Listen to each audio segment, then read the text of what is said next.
دوستو کیا آپ حضرت ابراہیم علیہ السلام کا شجرہ نسب جانتے ہیں؟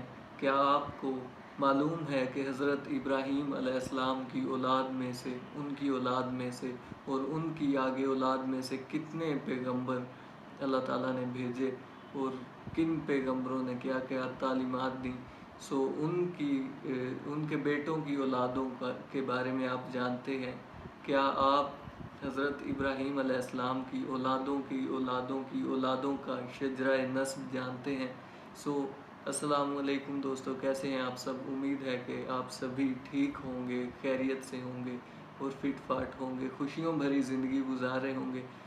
دوستو آج ہم جس ویڈیو کو دیکھنے والے ہیں وہ ویڈیو کافی انفارمیٹیو ہے ہمارے لیے، اور اس میں ہمیں پتہ چلے گا کہ حضرت ابراہیم علیہ السلام، جنہیں یورپین یا شاید عیسائی ابراہم کے نام سے پکارتے ہیں، دوستو آج ہم دیکھیں گے کہ حضرت ابراہیم علیہ السلام کی نسل میں سے کتنے اور کون کون سے پیغمبر آئے اور ان کا شجرہ نسب کیا ہے۔ دوستو ویڈیو سٹارٹ کرتے ہیں اور دیکھتے ہیں ساری انفارمیشن اور معلوم کرتے ہیں۔ Let's see. آج ہم آپ کو ابو الانبیاء سیدنا حضرت ابراہیم علیہ السلام کا شجرہ نسب دکھانے جا رہے ہیں۔ خاص طور پہ ہم دیکھیں گے کہ آپ کے کس بیٹے سے کون سے انبیاء تعلق رکھتے تھے، اور نبی آخر الزمان حضرت محمد صلی اللہ علیہ وآلہ وسلم کی نسل آپ کے کس بیٹے سے چلتی ہے۔ ہم یہ بھی دیکھیں گے کہ یہودیت اور عیسائیت اسلام سے کیسے مختلف ہیں، اور ان تینوں مذاہب میں آپ علیہ السلام کا کیا مقام ہے۔ ویورز، ہم وضاحت کرنے کے لیے مختلف قسم کے چارٹس کا استعمال کریں گے، اور ہم پوری کوشش کریں گے کہ آپ کے سامنے ایک جامع شجرہ رکھا جائے۔ اگر ہم سے کوئی غلطی ہو بھی جائے تو ہم اللہ سے معافی کے طلبگار ہوں گے۔ میں ہوں احتشام ارشد اور آپ دیکھ رہے ہیں دا انفوٹینمنٹ چینل۔ اس شجرے کو سمجھنے کے لیے ہمیں پہلے اولو العزم پیغمبر حضرت نوح علیہ السلام پہ آنا پڑے گا۔ چونکہ اس زمانے میں اللہ کی طرف سے ایک عظیم سیلاب میں تمام انسانوں کا خاتمہ ہو چکا تھا، تو حضرت نوح علیہ السلام سے انسانی نسل کا ایک طرح سے دوبارہ جنم ہوا۔ یہی وجہ ہے کہ حضرت نوح علیہ السلام کو آدم ثانی بھی کہا جاتا ہے۔ جہاں تک اللہ کے پیغمبروں کی بات ہے تو تمام پیغمبروں کی نسل حضرت نوح علیہ السلام کے بڑے بیٹے سام سے چلتی ہے۔ سام بن نوح کے 5 بیٹے تھے، جن میں ارم کی نسل میں اللہ کے نبی حضرت صالح علیہ السلام آتے ہیں، جنہیں اللہ نے قوم سمود کی طرف نبی بنا کے بھیجا۔ قرآن میں آتا ہے کہ سمود ایک قدیم عرب قبیلہ تھا، جنہوں نے اللہ کے نبی حضرت صالح علیہ السلام کو جھٹلا دیا، یہاں تک کہ اللہ نے نشانی کے طور پہ ایک پہاڑ سے اونٹنی کو پیدا کر دیا، لیکن اس قوم نے اس اونٹنی کو بھی قتل کر دیا، جس کے نتیجے میں اللہ نے انہیں زلزلے کے ایک عذاب سے غرق کر دیا۔ سام بن نوح کے دوسرے اور سب سے اہم بیٹے ارفخشاد تھے، جنہوں نے تقریباً 438 سال کی عمر پائی۔ ارفخشاد کے بیٹے شالح تھے، جن سے اللہ کے پیغمبر حضرت ہود علیہ السلام کا جنم ہوا، جنہیں بائبل میں عابر کے نام سے جانا جاتا ہے۔ حضرت ہود علیہ السلام کو اللہ نے عربوں کی قوم عاد میں نبی بنا کے بھیجا، جو قرآن کے مطابق انتہائی مالدار تھے اور اپنی طاقت کے دکھاوے کے طور پہ مضبوط اور اونچی عمارتیں بنایا کرتے تھے۔ تاہم دولت کے نشے میں یہ لوگ اللہ کے ساتھ شریک کرنے لگے، جس کے نتیجے میں اللہ نے اس قوم کو ایک آسمانی طوفان میں غرق کیا۔ حضرت ہود علیہ السلام کے 2 بیٹے تھے، جن کے نام قحطان اور فالح تھا۔ جہاں تک قحطان کی بات ہے تو ان کے 24 بیٹے تھے، اور کچھ مورخ مانتے ہیں کہ ان کے ایک بیٹے ملکان کی نسل میں حضرت خضر علیہ السلام آتے ہیں۔ اس کے ساتھ ساتھ قحطان کی نسل میں نمرود بھی تھا، جس نے حضرت ابراہیم علیہ السلام کو آگ میں ڈالنے کا انتظام کیا تھا، اور کچھ مورخ قحطان کو قحطانی عربوں کا جد امجد بھی مانتے ہیں، جو آج بھی عرب کے یمن کے علاقے میں بستے ہیں۔ حضرت ہود علیہ السلام کے دوسرے بیٹے فالح سے 2 نسلیں آگے ناہور آتے ہیں، جو حضرت ابراہیم علیہ السلام کے دادا تھے۔ ویورز، اس پوائنٹ پہ آ کے اس شجرے میں کافی اختلاف پایا جاتا ہے۔ کچھ مورخ دعویٰ کرتے ہیں کہ ناہور کے 2 بیٹے آزر اور طارق تھے، اور آپ علیہ السلام کے والد کا نام آزر لکھتے ہیں، جو کہ بت پرست تھے۔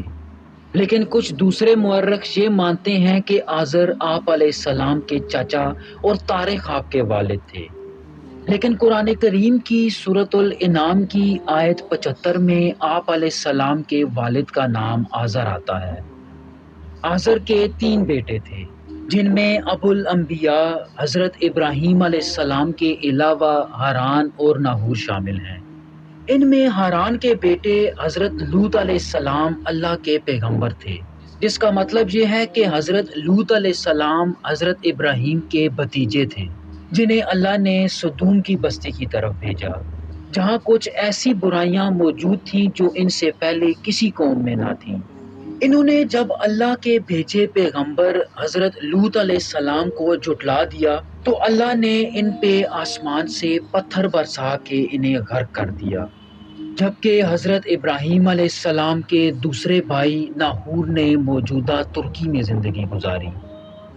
حضرت ابراہیم علیہ السلام آج سے کم و بیش 3000 سال پہلے موجودہ عراق کے ار کے علاقے میں پیدا ہوئے۔ اسلامی عقیدے کے مطابق آپ علیہ السلام دوسرے اولو العزم پیغمبر تھے، جنہیں اللہ نے ابو الانبیاء، خلیل اللہ، امام الناس اور حنیف کہہ کے پکارا۔ ان کی سب سے خاص بات یہ ہے کہ انہیں عربوں اور اسرائیلیوں دونوں کا مشترکہ جد امجد مانا جاتا ہے۔ یہی وجہ ہے کہ آپ کو اسلام، عیسائیت اور یہودیت تینوں مذاہب میں بہت اونچا مقام حاصل ہے۔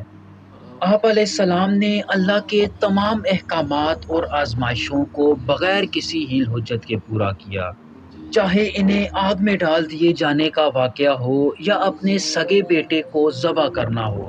انہوں نے اللہ کے ہر فیصلے کے آگے سر تسلیم خم کیا۔ اسی بنا پہ اللہ نے انہیں آنے والی تمام اقوام کے امام کا درجہ دیا، اور یہاں دلچسپ بات یہ ہے کہ ان کے بعد آنے والے زیادہ تر انبیاء بھی انہی کی نسل سے تھے۔ آپ علیہ السلام کی پہلی بیوی حضرت سارہ علیہ السلام تھی، جن سے شروعات میں آپ کی کوئی اولاد نہ ہوئی۔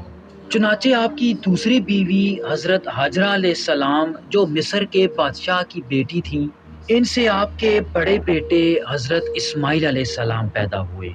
لیکن پھر کچھ ہی عرصے میں اللہ نے آپ کو آپ کی پہلی بیوی حضرت سارہ سے بھی ایک بیٹا عطا کیا، جو کہ حضرت اسحاق علیہ السلام تھے۔ اسلام میں آپ کے دونوں بیٹوں کو اللہ کا پیغمبر مانا جاتا ہے، جبکہ اہل کتاب صرف حضرت اسحاق کو ہی نبی مانتے ہیں۔ حضرت ابراہیم علیہ السلام اللہ کے حکم سے اپنے بڑے بیٹے حضرت اسماعیل اور ان کی والدہ حضرت ہاجرہ کو مکہ کے علاقے میں لے آئے، اور اسی علاقے میں رہتے ہوئے حضرت اسماعیل علیہ السلام کی نسل چلتی ہے۔ یہی وجہ ہے کہ قحطانی عربوں کو چھوڑ کے اس علاقے میں بسنے والے بیشتر قبیلوں کا شجرہ حضرت اسماعیل سے جا ملتا ہے، جن میں نبی آخر الزماں حضرت محمد صلی اللہ علیہ وآلہ وسلم کا قبیلہ بنو ہاشم بھی شامل ہے۔ اس کے علاوہ چاروں خلفائے راشدین اور کئی اصحاب اکرام بھی حضرت اسماعیل علیہ السلام کی نسل سے ہیں۔ کچھ روایات میں آتا ہے کہ آپ علیہ السلام نے اپنی پہلی بیوی حضرت سارہ علیہ السلام کے انتقال کے بعد حضرت کتورہ سے شادی کی، جن سے آپ کے 6 بیٹے تھے۔ ان 6 بیٹوں میں آپ کے سب سے بڑے بیٹے مدیان کی نسل میں حضرت شعیب علیہ السلام آتے ہیں، جو حضرت موسیٰ علیہ السلام کے سسر بھی تھے۔ حضرت شعیب ان 4 پیغمبروں میں شامل ہیں جو عرب میں مقیم رہے۔ ان پیغمبروں میں آپ علیہ السلام کے علاوہ حضرت صالح علیہ السلام، حضرت ہود علیہ السلام اور یقیناً حضرت محمد صلی اللہ علیہ وآلہ وسلم شامل ہیں۔ جہاں تک حضرت اسحاق علیہ السلام کی بات ہے تو وہ اپنے والد حضرت ابراہیم علیہ السلام کے ساتھ فلسطین کے علاقے میں رہے۔ عیسائیت میں حضرت اسحاق علیہ السلام کو ذبیح اللہ مانا جاتا ہے، جبکہ اس کے برعکس اسلام میں حضرت اسماعیل علیہ السلام کو ذبح کرنے کا واقعہ آتا ہے۔ حضرت اسحاق علیہ السلام کی شادی اپنے چچا ناہور کی ایک پوتی ربکا یا رفقا سے ہوئی، جن سے شادی کے تقریباً 20 سال تک آپ علیہ السلام کی کوئی اولاد نہ ہوئی۔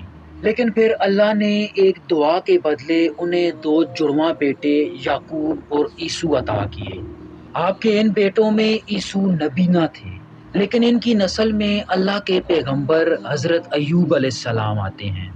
ویورز، بعض مسلمان مفسرین حضرت ایوب علیہ السلام کو رومیوں کا جد امجد بھی تصور کرتے ہیں۔ اگر حضرت اسحاق علیہ السلام کے دوسرے بیٹے یعنی حضرت یعقوب علیہ السلام کی بات کی جائے تو وہ اللہ کے ایک پیغمبر تھے جن کا لقب اسرائیل تھا۔ قرآن کریم میں کل 16 مرتبہ آپ کا نام آتا ہے، اور کئی جگہ اللہ نے آپ کی قوم کو آپ کے لقب یعنی بنی اسرائیل سے مخاطب کیا۔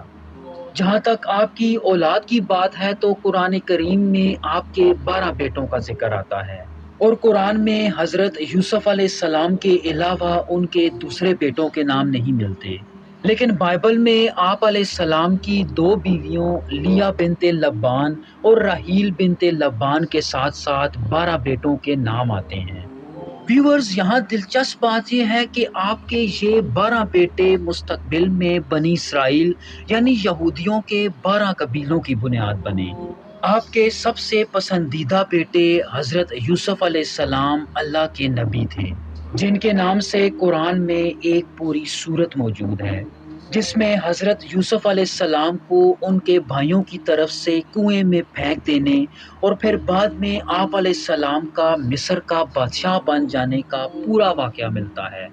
اور ویورز، حضرت یعقوب علیہ السلام کے ان 12 بیٹوں کی نسل میں کئی انبیاء آئے، جیسا کہ ان کے بیٹے بنیامین کی نسل میں حضرت یونس علیہ السلام، یہودا کی نسل میں حضرت داؤد اور سلیمان علیہ السلام، اور لاوی کی نسل میں حضرت ہارون، اور تیسرے اولو العزم پیغمبر حضرت موسیٰ علیہ السلام تھے، جن پہ اللہ نے پہلی آسمانی کتاب تورات بھی نازل کی۔ اس کے علاوہ حضرت موسیٰ علیہ السلام کے بھائی حضرت ہارون علیہ السلام کی نسل میں 4 پیغمبر حضرت الیاس علیہ السلام، حضرت الیسع علیہ السلام، حضرت زکریا علیہ السلام اور حضرت یحییٰ علیہ السلام آئے۔ ویورز، جیسا کہ آپ چارٹ پہ دیکھ سکتے ہیں کہ یہ تمام انبیاء حضرت ابراہیم علیہ السلام کے چھوٹے بیٹے حضرت اسحاق علیہ السلام کی نسل سے تھے، یعنی کہ یہ بنی اسرائیل میں بھیجے گئے انبیاء تھے۔ ان سب کا ذکر ہم اپنی پروفٹس فیملی ٹری کی ویڈیو میں کر چکے ہیں۔ تو اگر ہم حضرت عیسیٰ علیہ السلام کی بات کریں تو اس دور میں عیسائیت جنم لیتی ہے۔ وہ کچھ یوں کہ بنی اسرائیل میں ایک گروہ نے انہیں نبی ماننے سے صاف انکار کر دیا، جبکہ ایک دوسرے گروہ نے انہیں نبی مان تو لیا، لیکن ان لوگوں نے آپ علیہ السلام کو ماننے میں تمام حدیں پار کر دی۔ وہ آپ علیہ السلام کو اللہ کا بیٹا تصور کرنے لگے، تو ایسے حضرت عیسیٰ علیہ السلام کو نہ ماننے والے یہودی کہلائے، جبکہ آپ علیہ السلام کو اللہ کا بیٹا تصور کرنے والے عیسائیت کی بنیاد بنے۔ جہاں تک مسلمانوں کی بات ہے تو مسلمان انہیں اللہ کا نبی اور رسول مانتے ہیں۔ ویورز، حضرت عیسیٰ علیہ السلام کو حضرت اسحاق یا بنی اسرائیل کی لڑی میں آخری پیغمبر مانا جاتا ہے، اور ان کے بعد نبوت حضرت ابراہیم علیہ السلام کے بڑے بیٹے حضرت اسماعیل کی نسل میں منتقل ہوتی ہے، یعنی نبی آخر الزمان حضرت محمد صلی اللہ علیہ وآلہ وسلم میں منتقل ہوتی ہے۔ اور یہاں دلچسپ بات یہ ہے کہ حضرت اسماعیل کی نسل میں حضرت محمد صلی اللہ علیہ وآلہ وسلم تک کوئی نبی نہ آیا۔ مسلمانوں کے نزدیک محمد صلی اللہ علیہ وآلہ وسلم اللہ کے آخری اور سب سے اہم نبی اور رسول ہیں، جنہیں خاتم النبیین مانا جاتا ہے۔ جہاں تک یہودیت کی بات ہے تو وہ لوگ اس حسد میں مبتلا ہیں کہ نبوت بنی اسماعیل میں کیسے منتقل ہو گئی، اور وہ حضرت عیسیٰ علیہ السلام کی طرح حضرت محمد صلی اللہ علیہ وآلہ وسلم کو بھی اللہ کا نبی ماننے سے انکار کرتے ہیں۔ اور اسی طرح عیسائیت میں بھی حضرت محمد صلی اللہ علیہ وآلہ وسلم کو اللہ کا نبی ماننے سے انکار کیا جاتا ہے۔ ویورز، امید ہے آپ کو یہ ویڈیو پسند آئی۔ دوستو، ویڈیو آپ نے دیکھی، اس میں بہت ساری چیزیں تھیں جن کا ہمیں نہیں معلوم تھا کہ کس طرح سے کس پروفٹ کے کس پیغمبر کی کون کون سی اولادیں تھیں، اور آج ہمیں اس میں کافی زیادہ معلومات ملی اور بہت ہی انٹرسٹنگ اور مزیدار ویڈیو تھی کہ کس طرح سے حضرت ابراہیم علیہ السلام کے بیٹوں میں سے جو اولادیں چلیں ان میں کس طرح سے کتنے پیغمبر اللہ تعالیٰ نے بھیجے، اور اسی طرح حضرت اسماعیل علیہ السلام اور حضرت اسحاق علیہ السلام جن کو بنی اسرائیل جن کی قوم کو بنی اسرائیل کہہ کے پکارا جاتا ہے، تو اسی طرح حضرت اسماعیل علیہ السلام جن کو اللہ تعالیٰ نے حضرت ابراہیم علیہ السلام سے کہا تھا کہ اپنی سب سے پیاری چیز قربان کرو، تو حضرت اسماعیل علیہ السلام کو حضرت ابراہیم علیہ السلام نے ذبح کرنے کے لیے جب چھری چلانے لگے تو اللہ تعالیٰ نے دمبا بھیج دیا، اور انہوں نے جب چھری چلائی تو وہ دمبا تھا۔ تو ان کی نسل سے آگے کوئی پیغمبر نہیں آیا، صرف ایک پیغمبر آئے اور وہ آخری پیغمبر تھے، وہ ہمارے آقا ہمارے پیغمبر حضور پاک صلی اللہ علیہ وآلہ وسلم تھے، جن پہ آ کے نبوت ختم ہو گئی، نبوت کے دروازے بند ہو گئے، ہر چیز انسانیت مکمل ہو گئی اور تمام ادیان مکمل ہو گئے۔ سو دوستو، یہ تھی آج کی انفارمیٹیو ویڈیو۔ سو ملتے ہیں نیکسٹ ویڈیو میں، تب تک کے لیے اللہ حافظ۔